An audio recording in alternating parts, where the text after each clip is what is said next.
ladies and gentlemen. It's my pleasure to welcome everyone today here for this interesting event we all have been waiting for. The Prabha Khaitan Foundation is a Kolkata-based non-profit trust founded by late Dr. Prabha Khaitan, an eminent literature enthusiast, cultural activist, and philanthropist. In the 1980s, the foundation stands as a passionate advocate for Indian culture, art, and literature, exporting its influence across more than 60 cities globally. Charting a 4-decade journey in promoting and conserving Indian art, heritage, culture, and literature, the Prabha Khaitan Foundation has carved a niche in the hearts of knowledge seekers. Through a diverse array of events spanning vibrant dance forms, folk musics, engaging theatre, and captivating visual arts, we ardently showcase India's cultural richness. Furthermore, we champion the cause of regional languages, fostering their conversation and proliferation.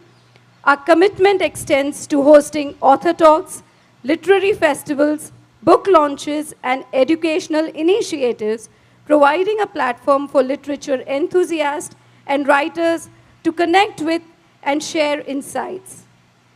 The Write Circle is such an initiative, a cross-country platform for writers in English language. The Write Circle strives to bring together authors and their readers in an informal and engaging setting. The sessions are structured around the life and works of the author, followed by an interaction with the audience.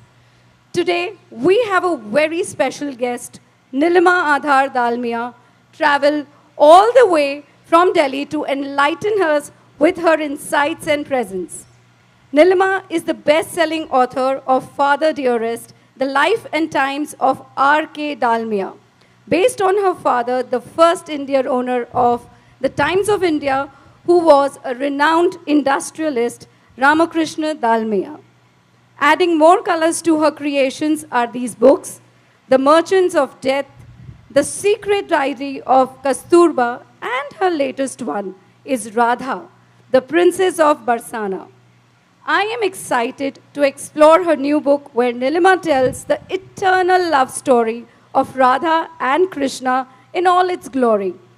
Complex and exhilarating, heartbreaking, there is no grander love story ever than that.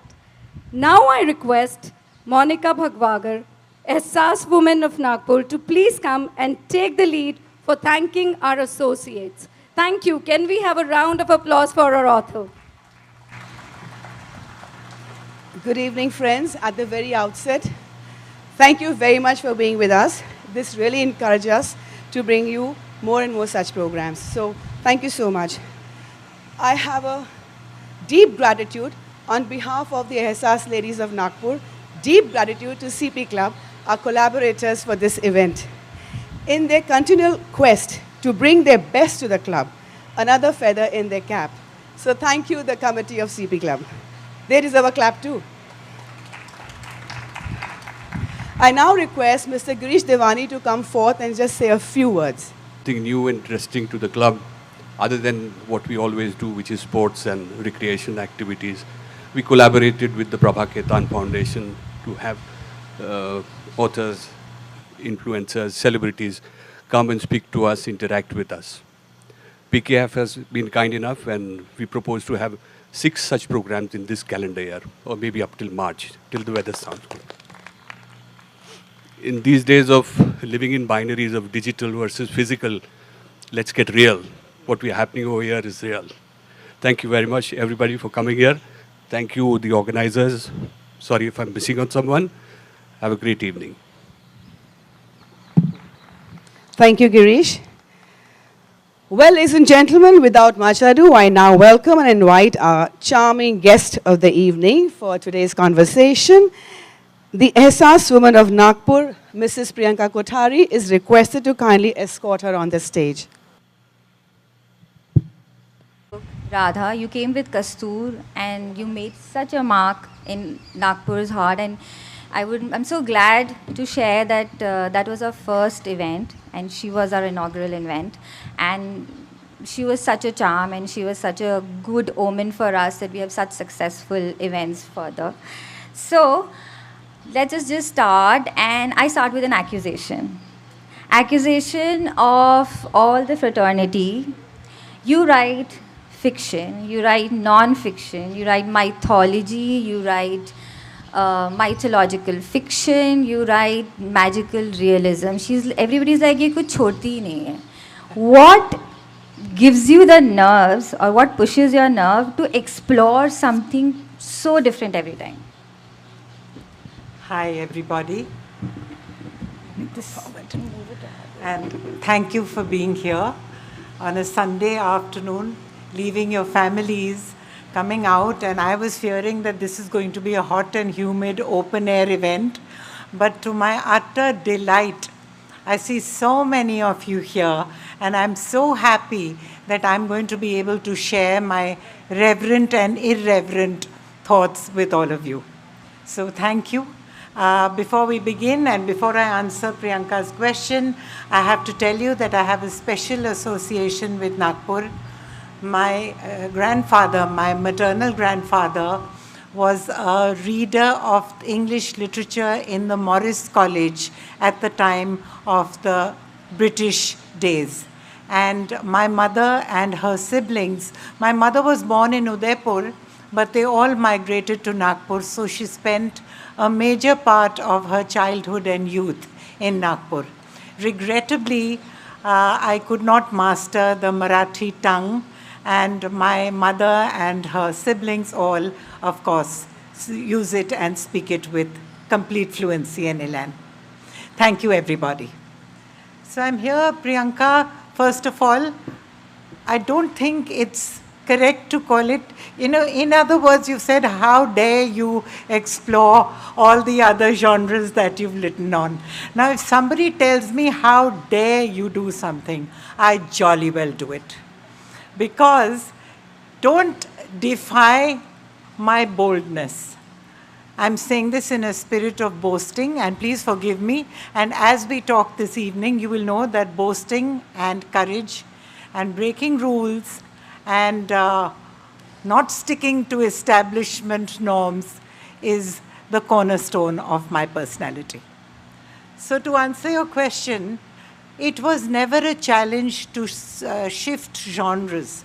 I started with my father's biography, and the reason I think I was so seamlessly and effortlessly able to move genres was that I felt that I did not have to work on my subjects that I was writing on.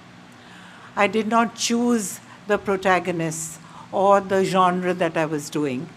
The subjects chose me.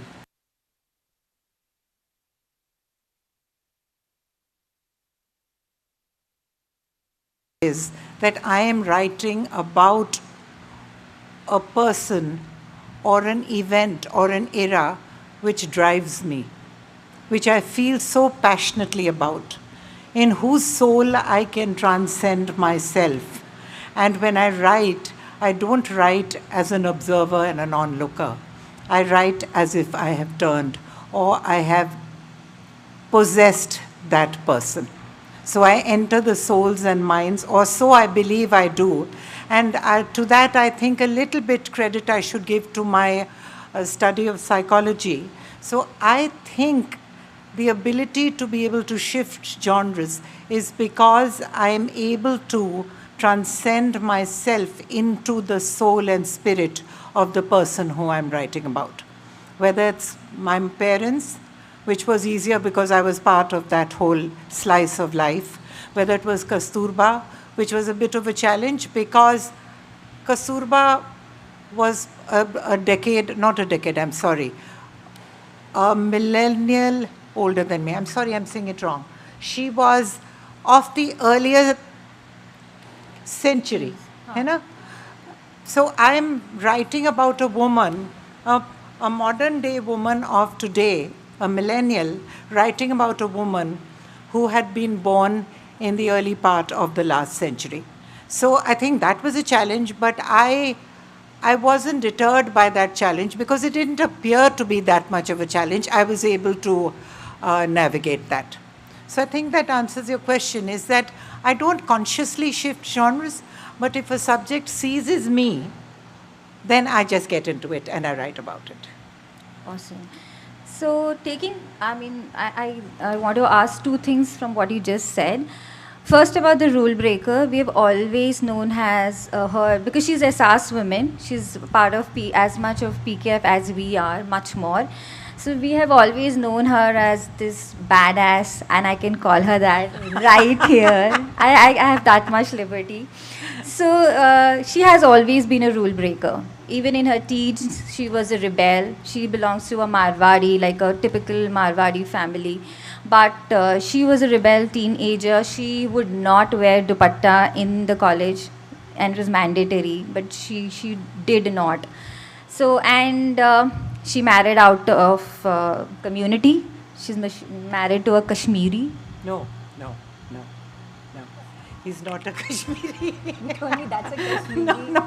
So that's out of. He's not a Marwadi. No. I did marry out of community, and my father was okay with it, but my mother didn't want me to get married to my husband.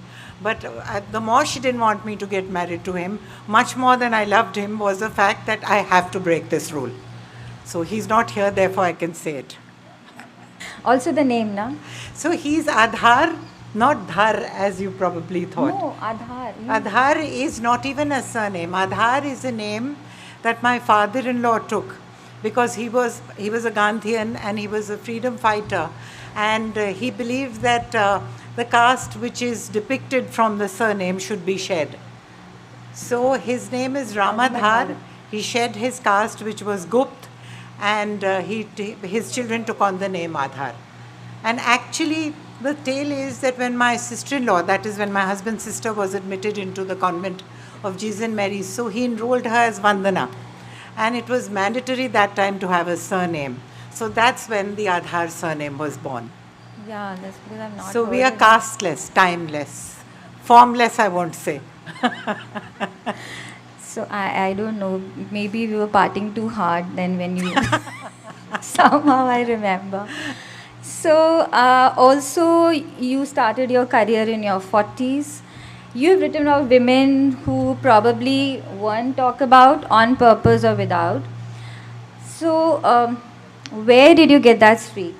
Was it your childhood? You had a very difficult childhood.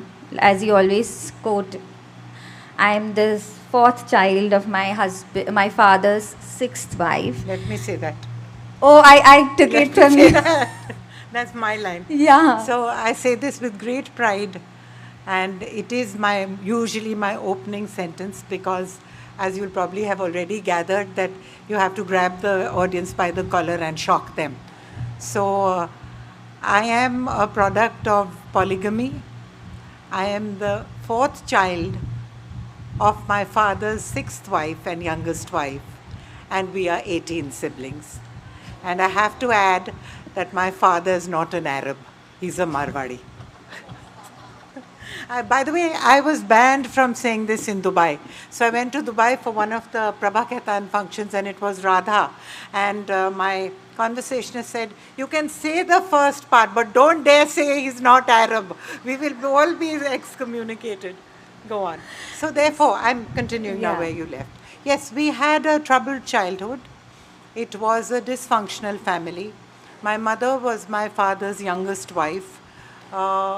It was a marriage which was fraught with this. It was actually a marriage that should never have been. My mother was a rebel. She was the first woman graduate of her time from Udaipur, Rajasthan. She broke all the rules herself, where she rebelled against the fact that women were not allowed to be educated or go to college. She wanted to join the freedom movement. She struck up a romantic friendship with Jawaharlal Nehru.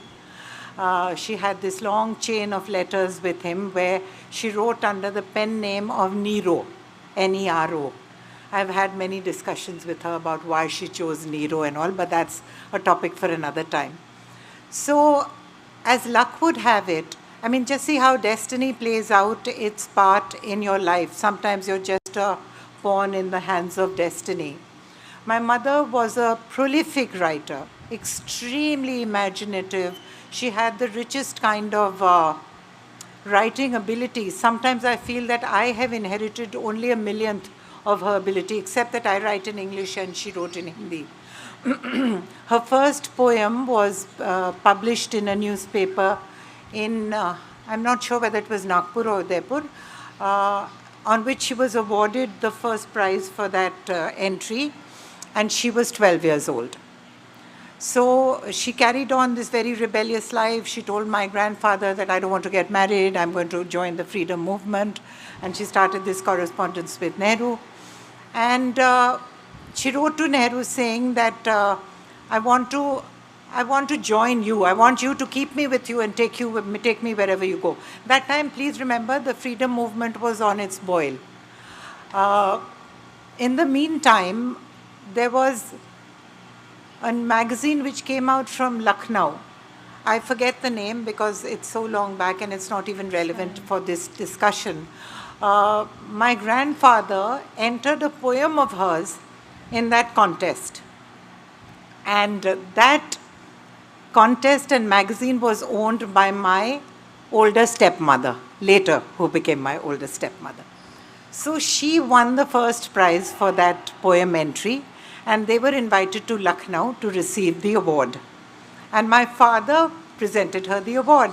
So as luck would have it, he fell in love with her, and he proposed to her right there and then. So she would have become his sixth wife. So my mother was appalled, and being this great revolutionary and this great moralistic freedom fighter and with all the right middle class values, she said, how dare he, this man who's been married 5 times, and how dare he propose to me. And anyway, so there was this parallel. I'm sure it tickled her fancy. R.K. Dalmia was a very, very big name at that time. He was already riding the industrialist charts. He was one of the richest men of the country. So on one side, she's corresponding with Jawaharlal Nehru, and on the other side, R.K. Dalmia, who was chasing her and persistently proposing to her and asking her to get married. So here's the scenario. Nehru invited my mother, and I'm telling you all of this in perspective to what my childhood and where I get my crazy rebelliousness and mad genes. So Nehru invited my mother to Wardha. You come and you meet me and we'll decide what is to be done. And in the meantime, there was this continuous barrage of letters from my father about proposing to her and getting her to get married.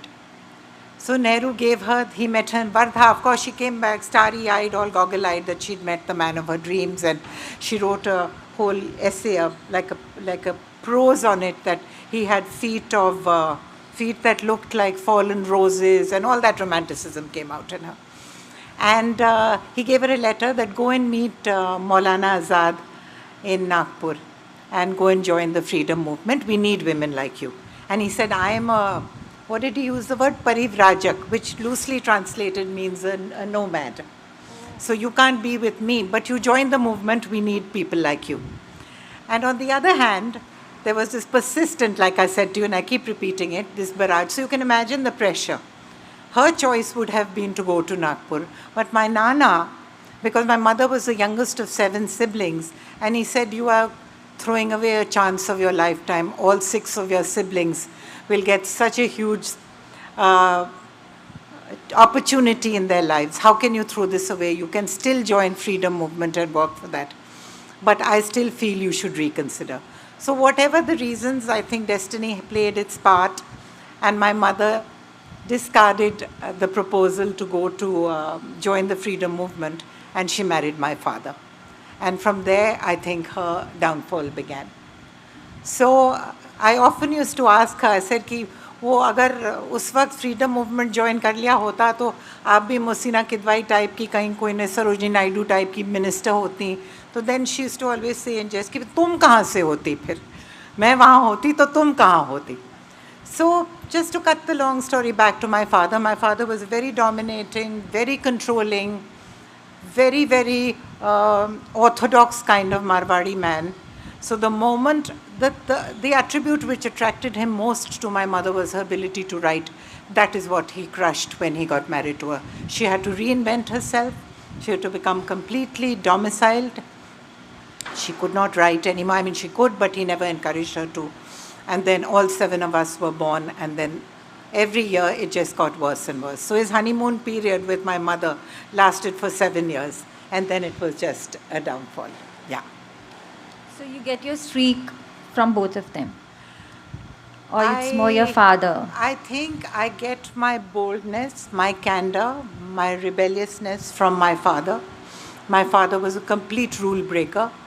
I mean, like, he didn't care about society or social norms. And then I also feel that if you have that kind of wealth, then you make the norms yourself. Nobody can point fingers at you.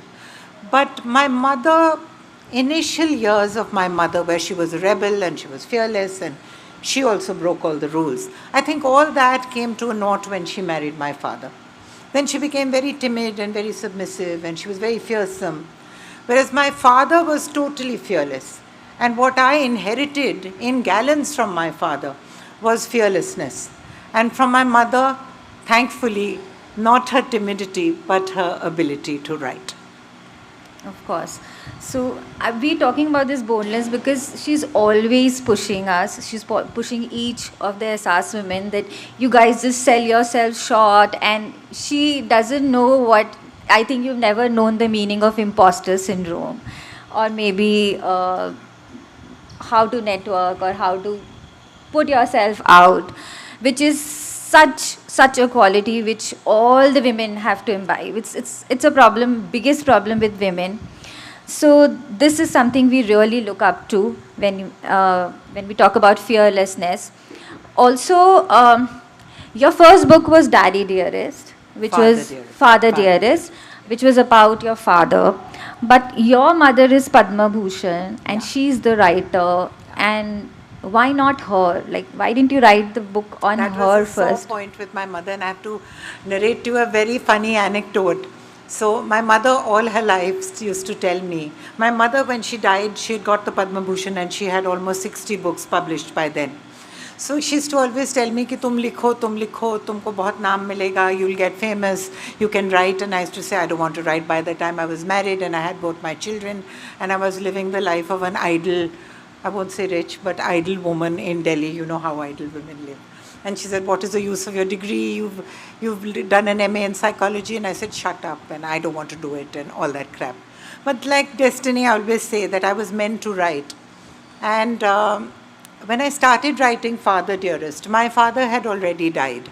And there was a lot of material available on my father of his life before I was born. When I was born, my father was 57 years old. And he had met, I did not see the peak of his success and his glory. Because the year I was born, his litigation with Nehru had begun. And that is another very dramatic irony in all our lives, is the man whom my mother romanticized and adored and worshipped eventually became the greatest antagonist of my father. And it led to my father's downfall, bringing my father down. It's another story which you probably will know, or if you read my book, you'll get to know that. So the reason, what was the question that we were talking about? Why didn't you write about your mom? Yeah. Oh, yes, mother? Yes, how can I forget? So when I was writing, and she was very happy when I started writing, so every time I wrote an excerpt, I used to go and read it to her, and she used to say, yeah, and give me a lot of inputs about her life with my dad and things like that. And one fine day, I went over to the house with my notepad, and we didn't have laptops those days, and I was writing, taking notes, and she said, you are a very selfish and a horrible girl. And I said, what did I do? And she said that I'm not going to tell you my story. What do you mean you're not going to tell me your story? Because the book on my father is structured in such a way, it starts with me, then it's my father, and then I planned to do all his 3 living wives at the time when I was doing the book. So one was my mother, one was a Bengali lady who was older than my mother, and one was the older one who had given her that prize, who she must have regretted for till the day she died. Anyway, so she said कि मैं तुमको अब अपनी कहानी मैं नहीं बताने वाली. And she has had a very, very colorful, checkered kind of childhood and a very interesting life where sometimes she took sannyas and sometimes she became a healer, and all within that short span of 30 years. So I said, but then my book will be incomplete. I said, you've given me half the story, and now how do I complete it? She said, if you write a book, why you write? Your father has done nothing for you. He doesn't even recognize you as his daughter.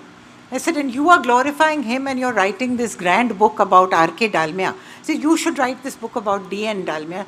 I put you in my womb for 9 months. I took all the pain. I raised you.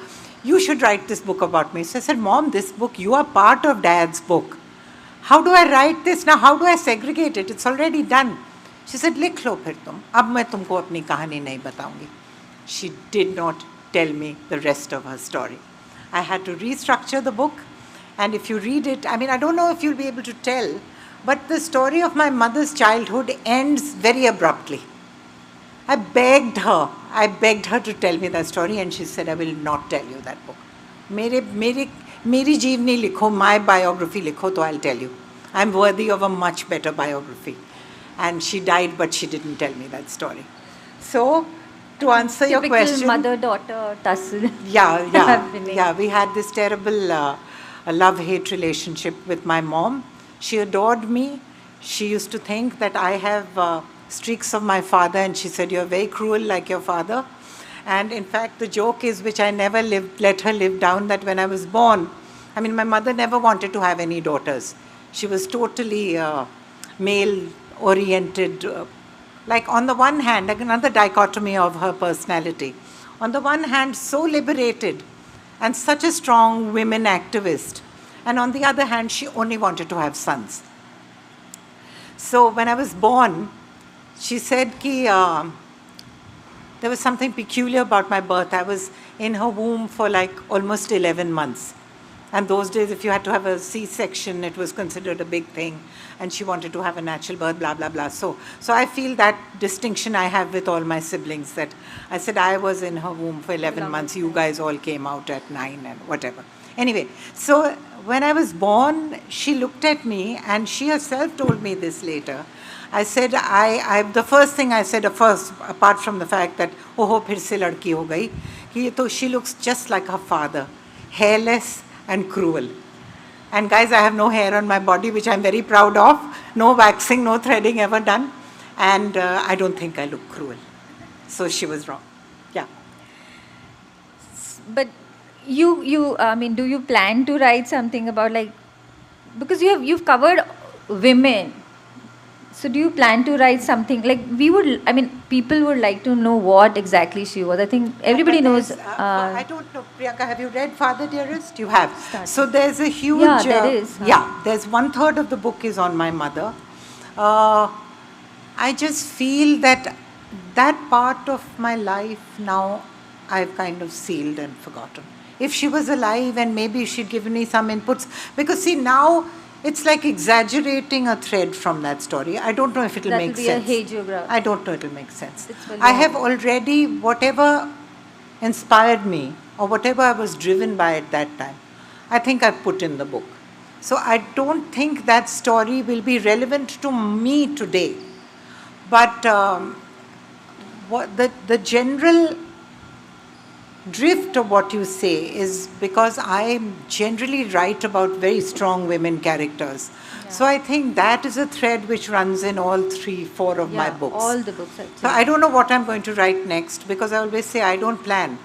जिसको भी अपनी कहानी मेरी ज़बान से कहनी होगी या मेरी कलम से कहनी होगी, वो खुद मुझे आके अपनी कहानी बताएगा. So I don't know.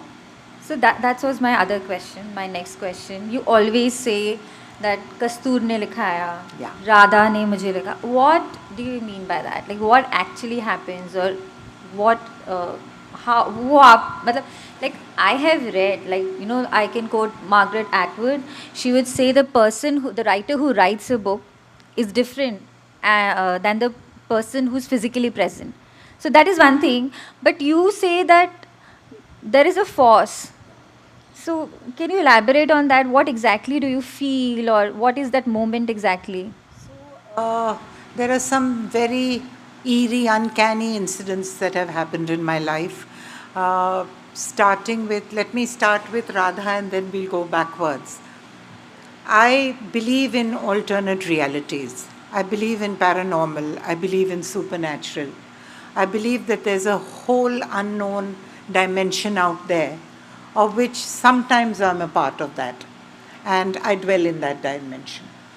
I don't know if I'm making sense to you, because all the rationalists are going to say, what is she on and what is she talking about? But I grew up in a home where there was a deep belief in alternate realities, in paranormal, in intuitiveness, in sixth sense, in astrology, in predictions about the future. In fact, my mother was a self-taught, very, very accurate astrologer herself. And my father, all his life, all the major right or wrong decisions that he ever took, including his big business decisions, were based on astrological consultations. And now we know that even the President of America and all are not free of this, if you want to call it, malady. Everybody depends on some kind of divine guidance. So, because I have grown up in a home and in an environment where I feel that a lot of me dwells in this alternate reality, which I don't call it, I mean, I'm calling it alternate in a manner of speaking, but it's another reality which other people will not resonate with. So let me start with Radha. I was in Ranchi for one of the Prabha Khaitan Foundation promos for Kasturba. And I have said this very often, and it may sound repetitive to some of you who may have heard me on YouTube or other things, but it's very significant for the question that you have asked me, is that after I spoke on Kasturba and I did all this alternate reality stuff, and I must say this to you, that all 4 of my books have a very strong thread of this alternate reality, of magical realism, if you want to call it alternate reality. There is a paranormal, there is a ghost, there is a phantom. I do exist in that zone. I believe in it. I believe in Tantra. I believe in occult. I don't practice it. I fear it. But I believe in all of that. So there was this very unobtrusive kind of gentleman sitting at the back in the audience, listening very intently. It was almost like if I didn't, it was like a blink and miss. You could have missed him. He was wearing very like self-effacing kind of dark brown clothes and things. And when the program finished, then after the question answers happened, then he came up to me and he said, कि मुझे आपसे कुछ बात करनी है. So I said, okay, we'll talk after finished signing the books.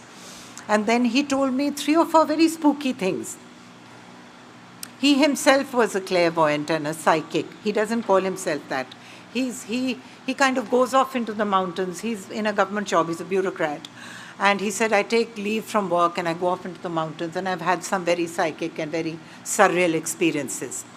So he said that, I've been watching you while you were talking, and 3 or 4 things I want to tell you about yourself. And I don't think there's anybody in the world who can resist somebody who's going to tell you stuff about yourself that he claims that you don't know.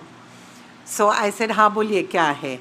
So he said, you were a woman in your last birth, and you have an unfinished mission.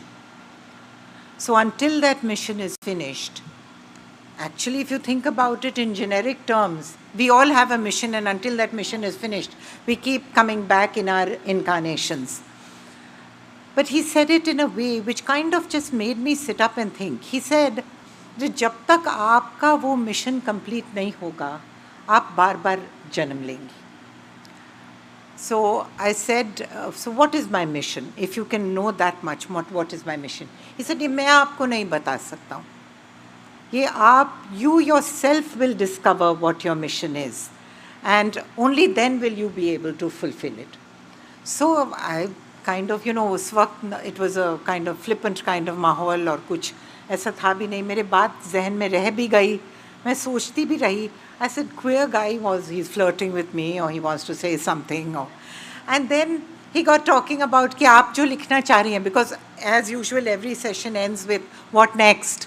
So I said, I don't know, it's going to be a woman character, I don't know, close to my heart, has to be freedom movement, blah, blah, blah, we're short of time. Jaldi, jaldi bolo. So he said that, I said, suppose I want to write about, let's say I want to write about Radha, but I don't know where to begin. He said, Radha, Navratri aa rahi hai. Navratri was going to be the next month. He said, आप एक दिया जला के और राधा पे meditate कीजिए. Radha will tell you her own story. The rain god is obliging us. I think.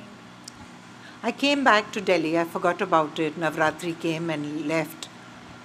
I don't meditate. I'm not a ritualistic kind of person. A week or so after Navratri, I had a dream. And that dream was not a dream. It was like a vision. So it was not like I'm watching. You know how dreams are a little hazy. You forget what the dream is all about. This was such a vivid dream, and I dreamt of Radha. And it was not that I am watching a scene happen. It was all the colors, all the textures. It was something so otherworldly. I was not watching it. I was inside it. I was not looking at Radha. I was inside Radha.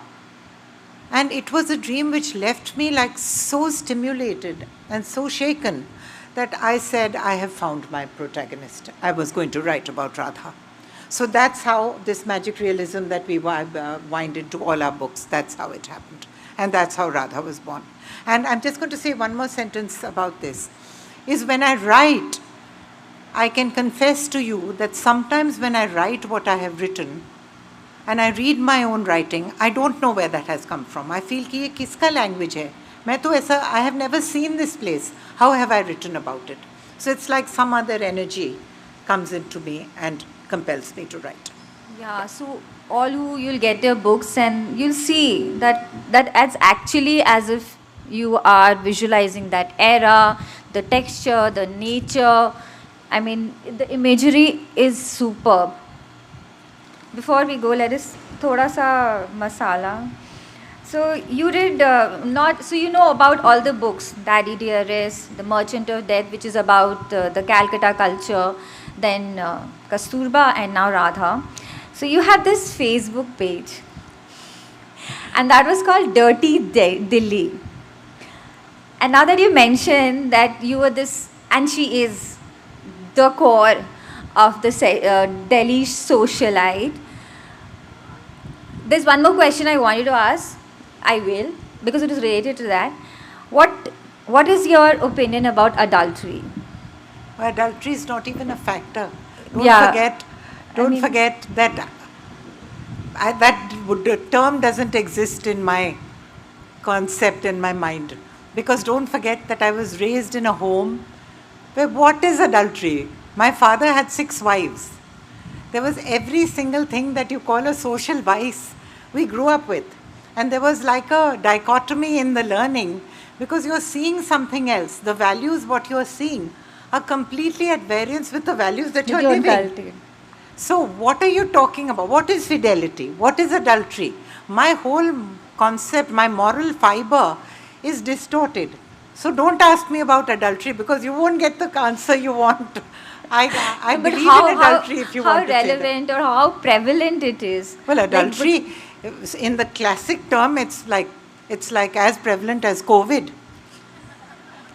There you are. I don't know anybody who's either not having an affair or just come out of one or wanting to have one or is too scared to have one or it has just been discovered.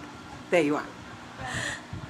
So one more question, because now people are going to read Radha, and we see so much hullabaloo when Padmavat has come and all that. How have you shown Padmavati like that and blah blah blah.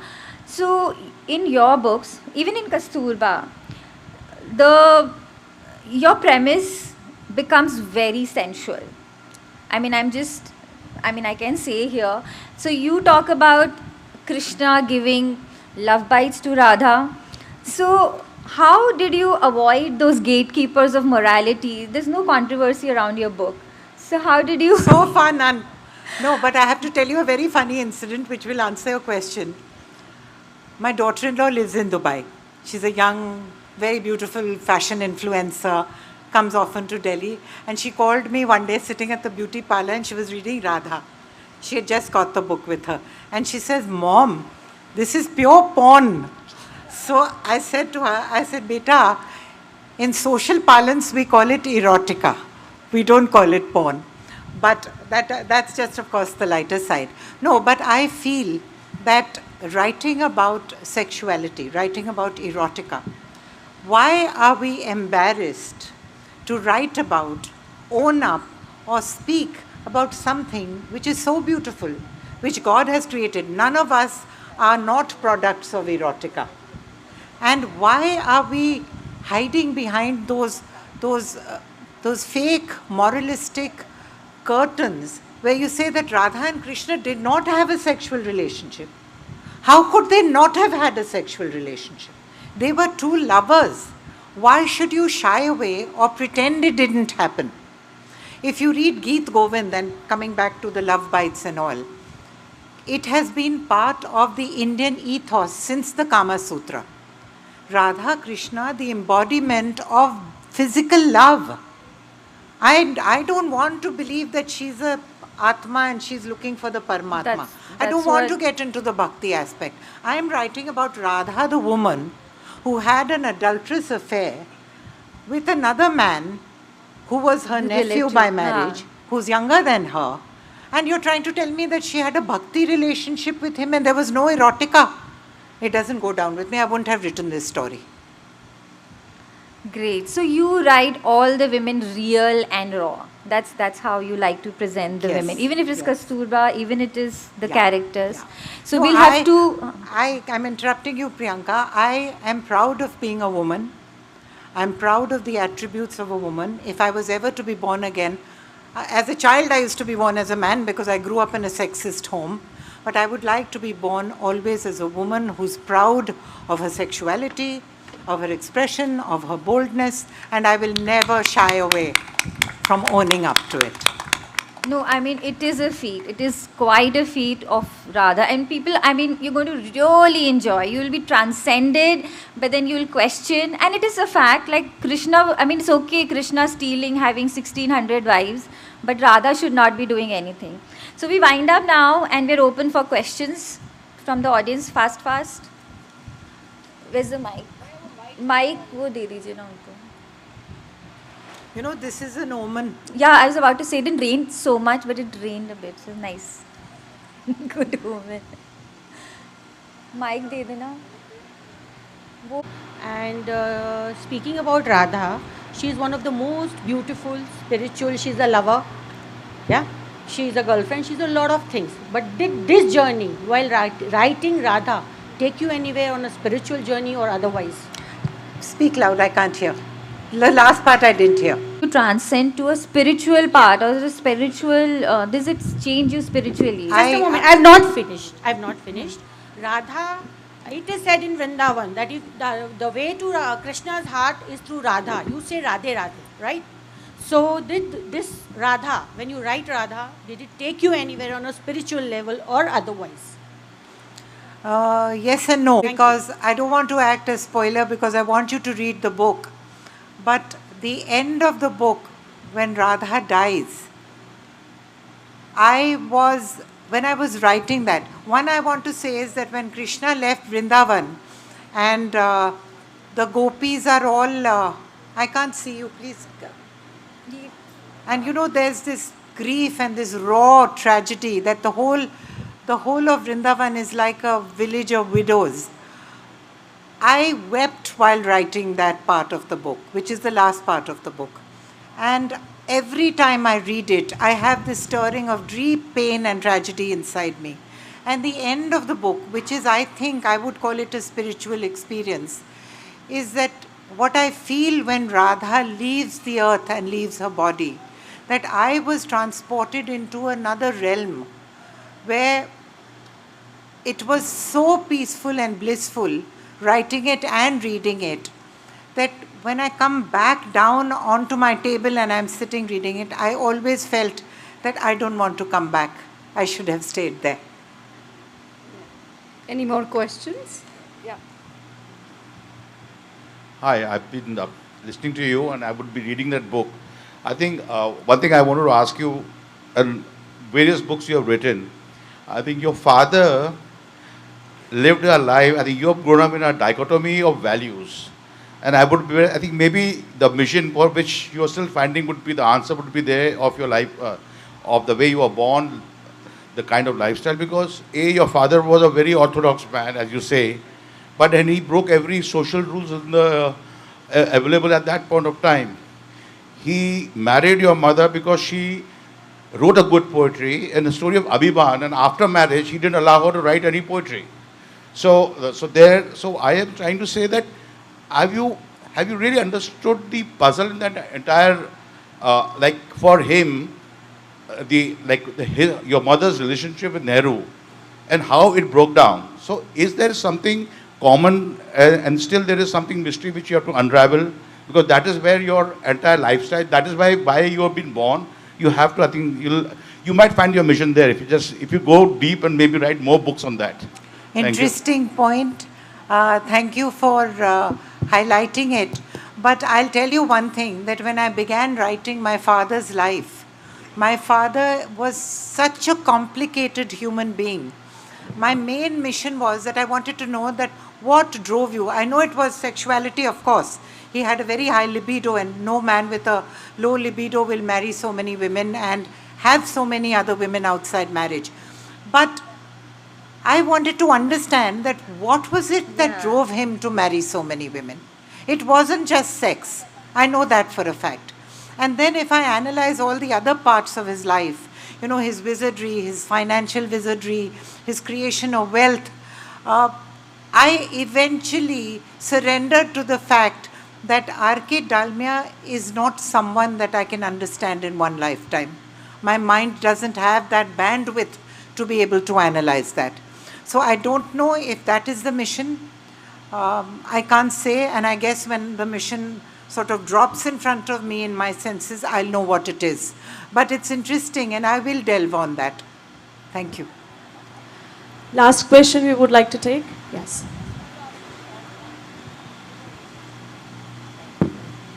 What was the age difference between your mother and father?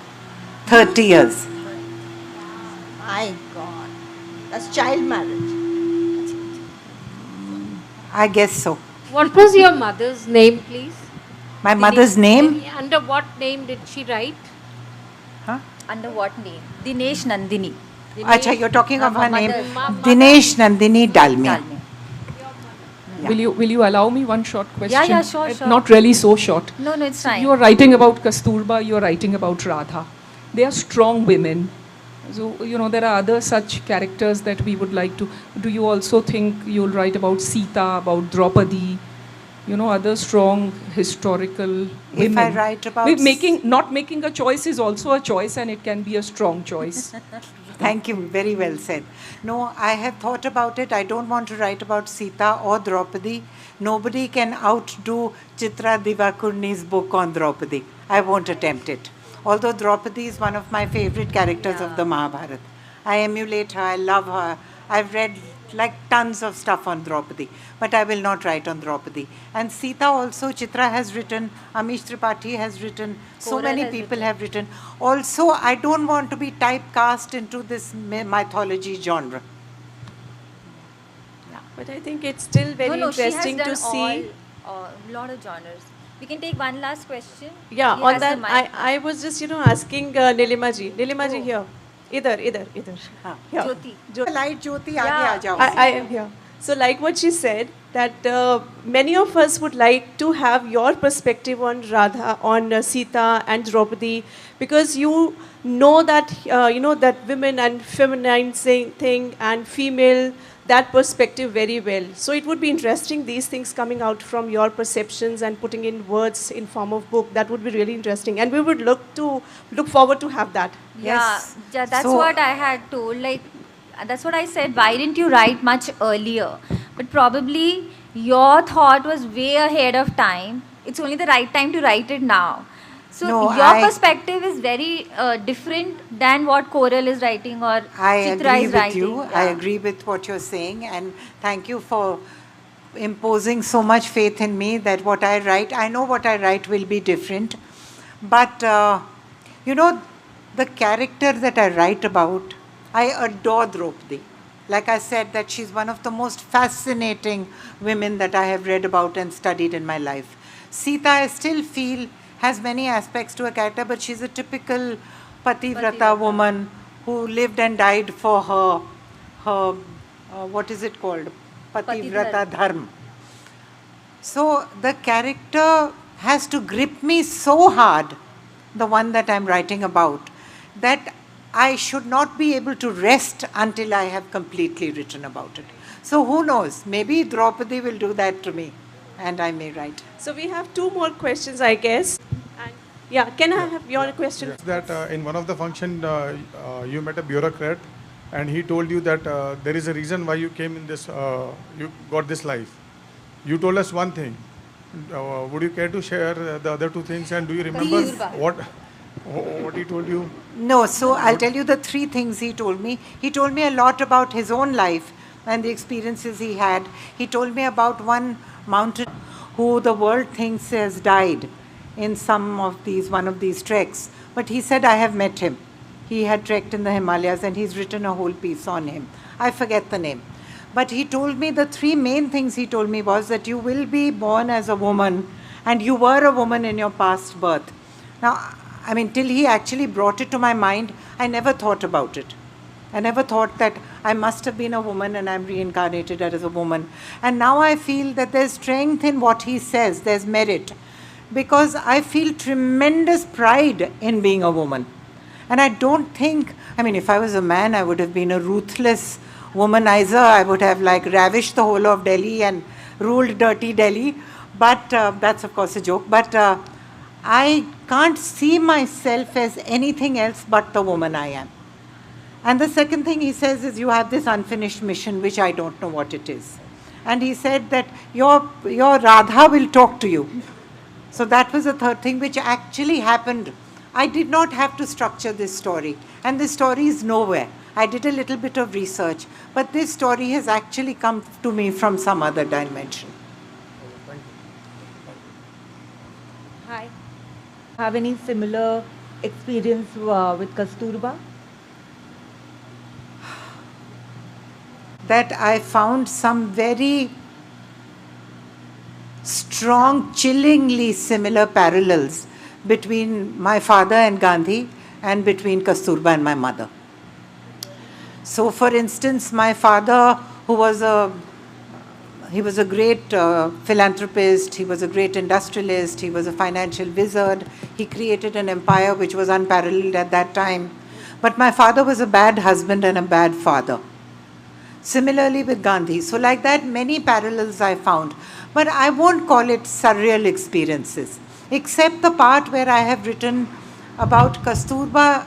When Kasturba died, those prurient sexual experiments were at their peak. So I wanted to create some kind of extension in the book where Kasturba can be watching those experiments that Gandhi was having.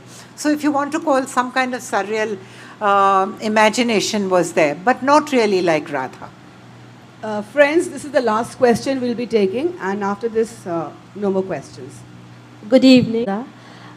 This is just a small psychological based question because you said you've studied psychology. All your 4 characters in your books are, like strong, powerful women. Does that come from the conditioning that happened throughout your life, somewhere in the subconscious, that you want to write only about those kind of strong women because that is what you aspire or that is how you have become? So does it come from your subconscious mind only? No, I don't think so. There was never a conscious, sculpting of the characters that I wanted to write about. Every character is independent of the first. They're totally different. There's a certain prototype that, yes, I do want to write about, is they have to be strong, they have to be controversial, there has to be a sexual aspect to their lives, something which is antisocial, goes against the norms of that society. There has to be a supernatural, surreal, occult kind of feeling. So those common threads, yes. But there was nowhere, I mean, not in my conscious, subconscious, I'll call it, that was there any such sculpting. I don't know. It just happened. Thank you, everybody. Thank you for your interesting questions as well. I now request our club secretary, Mr. Rahul Soni, to kindly felicitate Mrs. Adhar. I would request Jyoti Kapoor, the Ehsaas Woman of Nagpur, to kindly give the vote of thanks signed by the author and take photographs. Once again, thank you for being with us. Thank you so much. And CP Club, I, Jyoti Kapoor, along with my co-Ehsaas women, Monica Bhagwagar, Parveen Tuli, and Priyanka, for today's conversation and taking us through the journey of what Neelima Dalmia Adhar is all about and her writings, Kasturba, Radha, and many more. It was so interesting to know what Radha is all about. Thank you for fostering an environment of intellectual exchange and contributing to a memorable event. I would like to express our deepest gratitude to Sri Cement for their invaluable support. We express our gratitude to Lokmat, our print media partner, and also to CP Club, Girish Divani and Rahul Soni for the wonderful collaboration what we have. And last but not the least, a heartfelt gratitude for today's audience for joining us, your the occasion. We appreciate your support and enthusiasm for literature.